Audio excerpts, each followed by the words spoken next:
Welcome, folks, to The Uncommon Good with Bo Bonner and Dr. Bud Marr. Every week, diving deep into the truth of Catholic social teaching and restoring all things in Christ. The Uncommon Good is on the air. I'm Bo Bonner. And I'm Dr. Bud Marr. Now, Bud can't make it today. Bud, the adult in the room, had some accreditation meetings that he had to attend, so it's going to be me flying solo for, like I said, The Uncommon Good here on Iowa Catholic Radio, coming to you from Des Moines, Iowa, where it might rain anytime soon. It's just going to be me now for 30 minutes looking out the window, giving up-to-date weather reports. I'm, of course, kidding. I wouldn't do that to any of you, because I'm a good person, and no one else is in the room to challenge that, so you just have to take my word for it.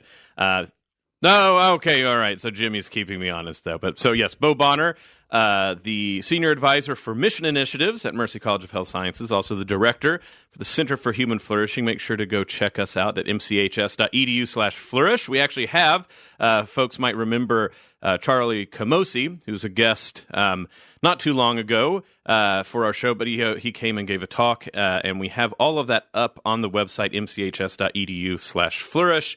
You can watch his talk. We also did other media as well, so we hope that you go by and check that out. But, of course, who's usually with me is the Associate Provost at Mercy College of Health Sciences. That's why he's not here today, is because he's out associating and provosting and doing us proud. As always, we are underwritten by Mercy College of Health Sciences, so mchs.edu. That magical time of year where we've actually already started the summer semester when other people are only finally graduating. That's part and parcel of what we try to do at Mercy College of Health Sciences, is to get people through as quickly and as well-trained as possible so that they can hit the ground running to be a force for healing, the healing ministry of the gospel, wherever they end up. And so we have fall, summer, and spring starts for all sorts of different programs, depending on what you want to do. We have legacy programs on campus. We have hybrid programs, online programs. You can find all that out at mchs.edu.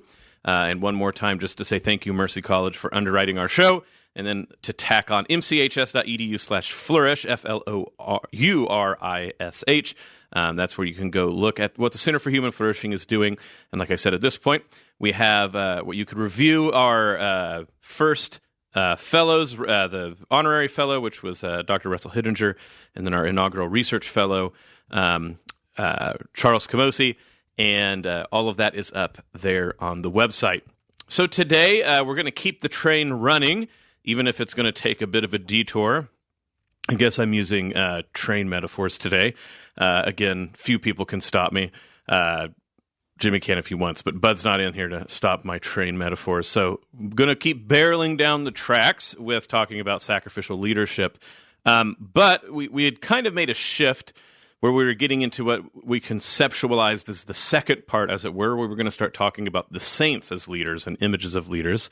But I think it is very timely that because we had something be thrown onto the tracks that caused it to derail, I'm going too far with this metaphor, that we need to talk about something which is when things change. When you make plans as a leader, plans are something that people kind of put at the shoes of all leaderships. What happens when things don't go as planned?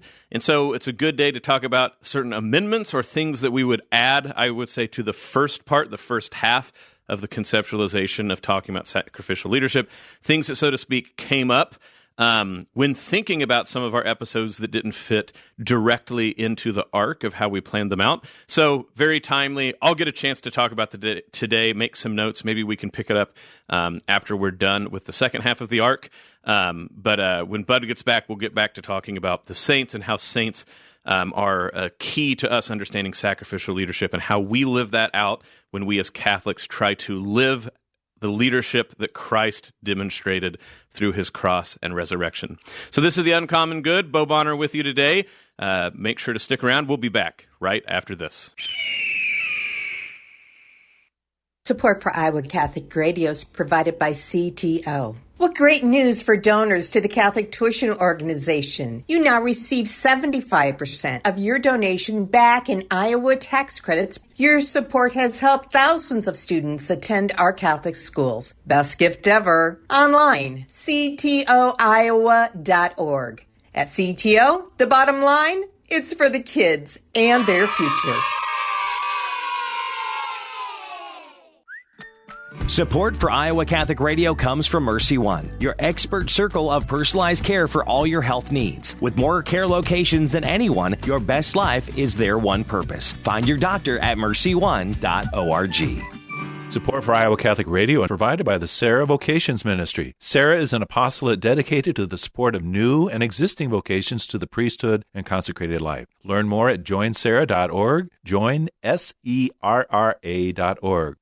Support for Iowa Catholic Radio is provided by Confluence Brewing Company, brewed locally since 2012 and featuring regular, seasonal, and limited release beers. Confluence Brewing Company, 1235 Thomas Beck Road off the bike trail south of Grays Lake. ConfluenceBrewing.com. Support for Iowa Catholic Radio is provided by InnerVisions Healthcare, empowering men and women to make the most informed, life-affirming decisions for themselves and their families. Learn more at ivhcare.org, ivhcare.org.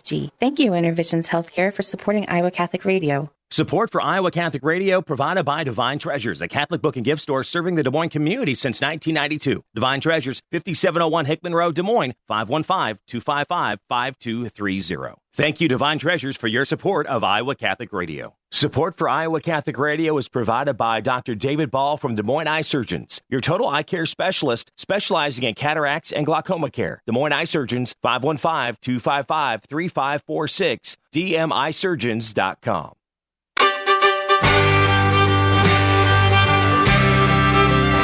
Back at the Uncommon Good, Bo Bonner joining you today.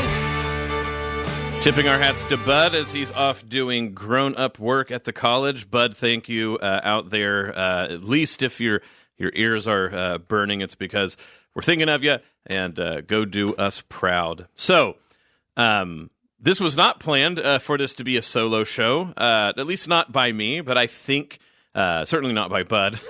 I think he'd rather be here than in a meeting. I think all of us would.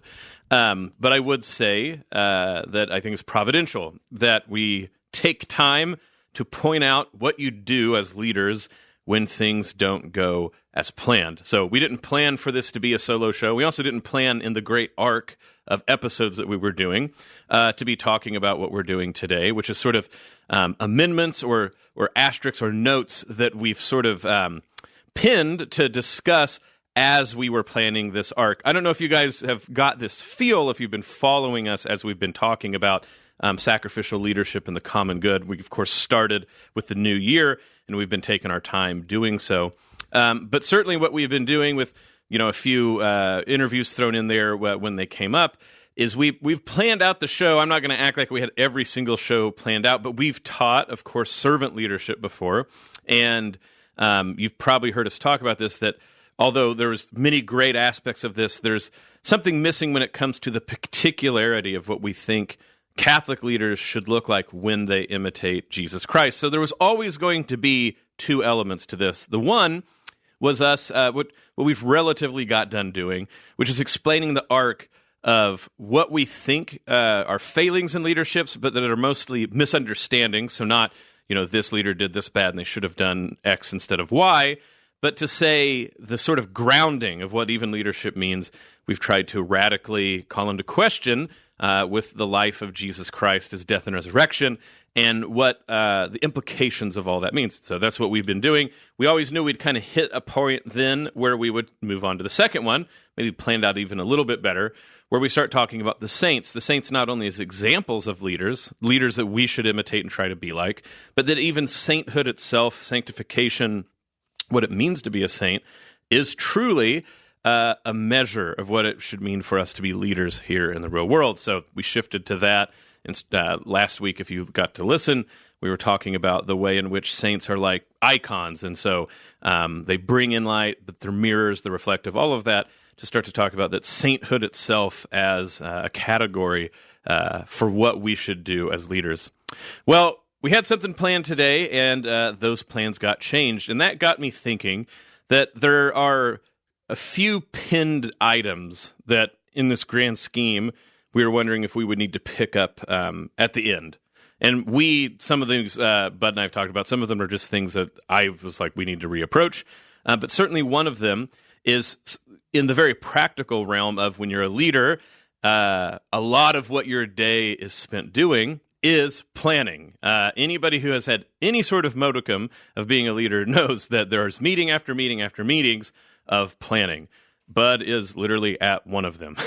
So when you make plans, the idea is you're going to follow them. That's what people, of course, if you're going to make plans, why would you spend all that time unless you're going to do that? But of course, we run into several adages from the wisdom and proverbs of people past. One of the best ones, the best laid plans of mice and men, where we get, books even named after this.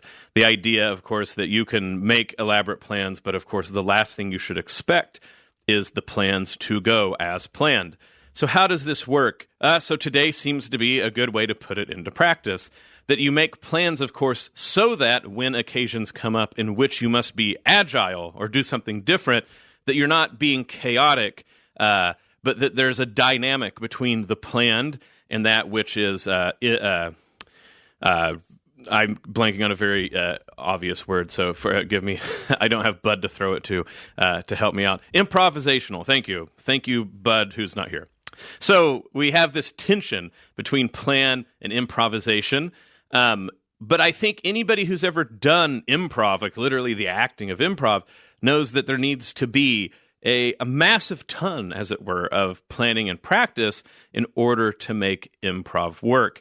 The true masters, and whether it's improv acting or if it's something like jazz music and the ability to improv together with a group, the sort of amount of planned activity that goes on before the improv actually happens is quite extensive. And so the being able to make plans so that you can improvise, not improvise because you didn't make plans. Now, that can seem funny coming from me, anybody who knows me. I think Jimmy might be laughing back there too, because even in that regard, I'm sure people are knowing pretty well that I land on the improv side of things. But I will point out that that is the case. There's people who do better planning. There's people who do better with plans. There's people who certainly do better with improv. But to defend myself a little bit, part of this, of course, is if you are an improv type, you should make sure to be friends with planners and actually work with planners. Improv as a solo activity, of course, is usually impossible. And even when it seems like it's happened, that is because of a ton of work that person, the improver, has done with a lot of people. And that improv only really works with a community and lots of planning. I think it's obvious, anybody who knows Bud and I in real life, but probably on this show as well, that Bud is much more the planner and I'm the improv guy. But that's precisely why this dynamic duo here for the uncommon good works so well.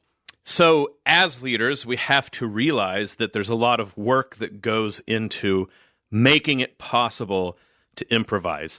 And so this gets into a lot of the concepts that we've been bringing up, that being a good leader, of course, is also followership. You are always going to be obedient to something, even when you are the head honcho for whatever specific organization or level that we're talking about. You can be the CEO, you can be leading your family, whatever it is, who you follow, who, by the way, you followed to get to your position, but who you still follow, whose ideas, whose path, providence itself will still make it possible for you to lead. You can only lead if you're a good follower. Well, in a similar way, improv is about helping people get to where they need to go. And so if you think that only leadership is done by making plans and then sticking to them, you will definitively, or I don't know, that might be too strong. I would argue something high, like 98% of the time, only following plans will not get you to where you're trying to bring people, because life has too many rolls of the dice involved to act like you could plan it all out beforehand. But the idea, of course, is not that means you shouldn't make plans at all. And it also, I think, talks about what sort of plans you should make. It's easy to also go the other way with planning and spend so much time of your life planning the minute details that it's almost it's actually acedia, it's sloth. And you can go, how is that slothful when the person's working their tail off making all of these minute details of plans? But exactly acedia and sloth in the spiritual life is you can either just be like slothful, how we think of it, like it's spiritual laziness. But funny enough, a way to be lazy is to be busy with things that don't matter as much as the thing you should be attending to. It's sort of like how procrastinators can get tons done as long as it's not the thing that they've been asked or need to do.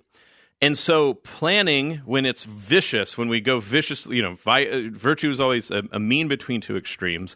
So when we tend towards the planning aspect too much, we busy ourselves with making minute details of plans so that we don't have to face the sort of actual governance of life on the day-to-day level. It's sort of like hiding, and it's also knowingly making something futile, because anybody who spends too much details on plans knows that those are the first things out the door. So on the other hand, of course, improv for the sake of not making plans, that's certainly the vice tempting me, is to go, well, I got this, and, I don't want to be one of these people who overly plan because it's just going to be a waste of time, so I'll wing it.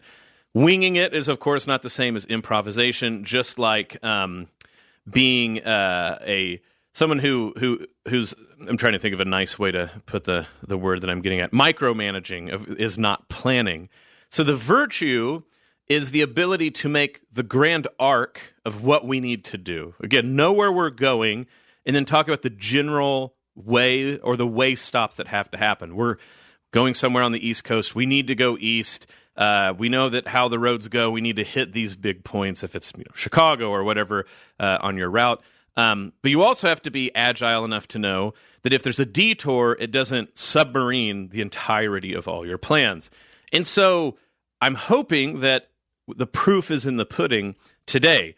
Bud and I think, have done a good enough job of planning out the general direction we want to go with the arc that we chose for the show this year, talking about sacrificial leadership, so that when something like this came up and improv needed to happen, we have not over-micromanaged where it's like calling in a Jimmy and say, we just can't do the show today at all because our minute details of plans don't work out.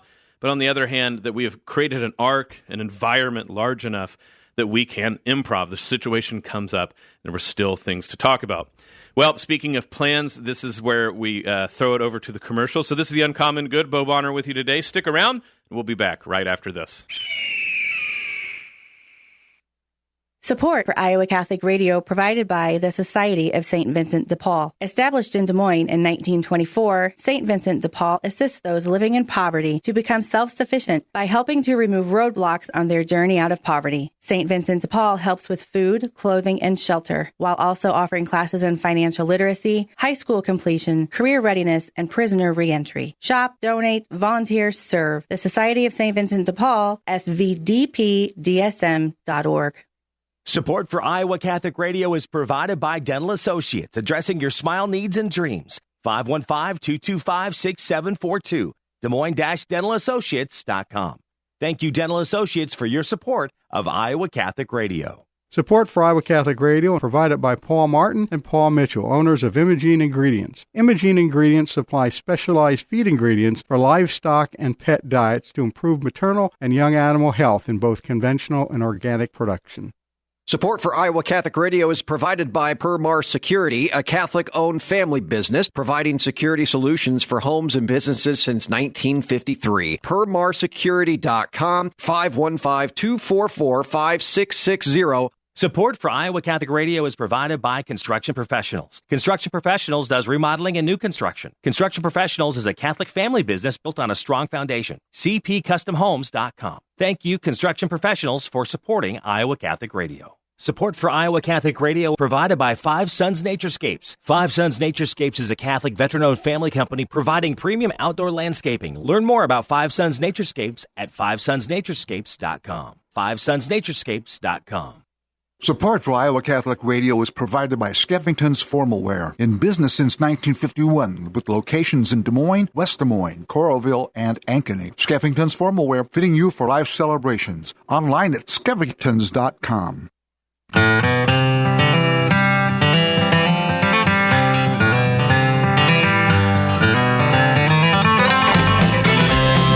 Back with The Uncommon Good. Bo Bonner Bonner here with you today. Shout out to Bud Marr. He can't be with us in studio. He has grown-up work to do for the college, but I know that he is still here in spirit. So today we were talking about exactly what occasioned me being solo is what do you do as leaders when things don't quite go to plan? And so what is the sort of relationship between planning and improvisation? Being agile enough, but also having a firm foundation to make this sort of work. So the last few minutes, to be honest, I should have, this is me over-planning for once.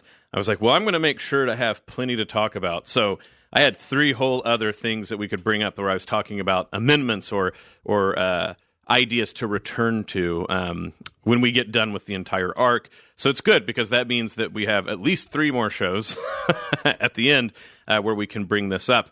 Although I'll hint at one today. We've talked about this, that Bud and I have had the chance to be a part of the Church Communication Ecology Project. This is a project with the McGrath Life Center out of Notre Dame University. Brett Robinson, an all-star guest who's been on multiple times talking about communication ecology and what that has to do with the church. So we've been graciously made a part of one of these initiatives. The reason I'm bringing this up is, of course, we will talk about it more, and again, I think more towards the end, but one more way in which this sort of makes sense of what we're talking about. So Marshall McLuhan, a very central figure, Catholic figure for the CCEP, classically talks about how when he says this big, the media is the message, and I know I've brought this up before, that what he's referring to is this concept that there's figures or the content of what things talk about, but then there's the ground or the context in which what the figure or the content says makes sense. And his point, when he's talking about media, is that you can say the same messages, but they will be received different depending on the medium. And even in just very basic ways, that something said on television versus radio versus the internet versus spoken word versus text, all of those things can be basically, if not completely, the same content, but received differently because of the context, the ground in which they're said. This is the whole why most people, or you throw out like, oh, I always like the book better than the movie. It has to do with this idea that you can have basically the same thing, but how it occurs makes a lot of difference. Well, I just want to throw out the idea that planning versus improvisation, or being, prepared, but also capable of being agile, is to say that a lot of leadership, less than just planning things out, like step 1 through 30, is about setting the ground for which any figure can make sense.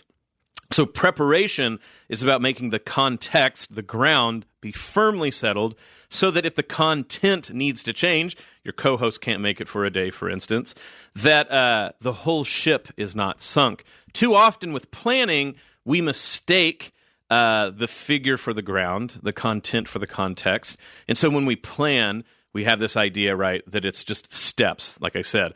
And so if you get out of order, the whole thing starts to fall apart. But that's, of course, doesn't need to be the case. If you have the ground firmly set, if you have the context, even when there's detours, again, leading is about getting people to where they need to go, you can make the detours and still get to your destination. And so that's what we hopefully did today's show. Hopefully the proof was in the pudding. This is the Uncommon Good. May Jesus Christ, the Prince of Peace, reign in our hearts, our family, city, state, nation, solar system, galaxy, the whole kit and caboodle. This is the Uncommon Good, and we'll be back next week. This is where I usually ask Bud to say when people can pray on the radio. I still have not memorized that. Jimmy, do you have that off the top of your head? Barely. Let's see what the Angelus at 6 a.m., the Rosary at following the Angelus at 6 and 10, and the Divine Mercy Chaplet at 3. Fantastic. Thank you. Is that right? I think that sounds right. That makes theological sense, at least, by like the 6 a.m.s and the 3 o'clock for the Divine Mercy. So I'm guessing that's so. But if you want to make sure to double check, you can go to iowacatholicradio.com to find stuff. That's right. There's like a program schedule on there. And of course, if you've downloaded the Iowa Catholic Radio app anywhere that you have data, you can sort of tune in and just check what we're up to at any time. And then, iowacatholicradio.com. And, of course, if you have questions like that or questions at all, if you want to donate, you can call 515-223-1150. Speak to us here at the office. We would love to hear from you. Some of the goings-on around Iowa Catholic Radio and the Des Moines Diocese. Like I said, all this at iowacatholicradio.com. The Eucharistic Miracles of the World display can be viewed at Christ the King Parish on the south side of Des Moines, May 3rd through the 24th. The next Man Up Power Lunch is Friday, May 13th at noon, St. Francis of Assisi Parish in West Des Moines. Jesse Weiler scheduled to talk on the Mass, Chick-fil-A, and That's things actually like that. passed. Oh. This is the 18th. Oh, my goodness. That's why you don't just read down the list, Bo. But I really thought... This is your whole point of the show today of planning. You wit. I'll be honest. Like this, to call me out, I thought today was like May 11th. Well, you're a little off. Yes, no, the next Man Up is going to be June 10th, and Deacon Randy Key will be speaking. Thank you very much for correcting me. and then now I'm worried.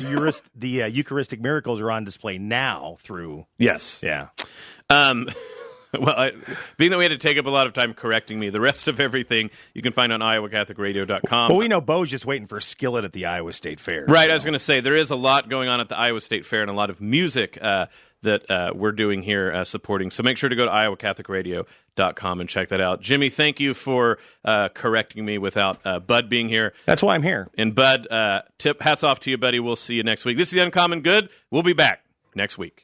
The Uncommon Good with Bo Bonner and Dr. Bud Marr is heard every week on wonderful Catholic stations like this one and anytime on podcast. Just search for The Uncommon Good. Support for Iowa Catholic Radio and The Uncommon Good provided by Mercy College of Health Sciences. Learn more at mchs.edu.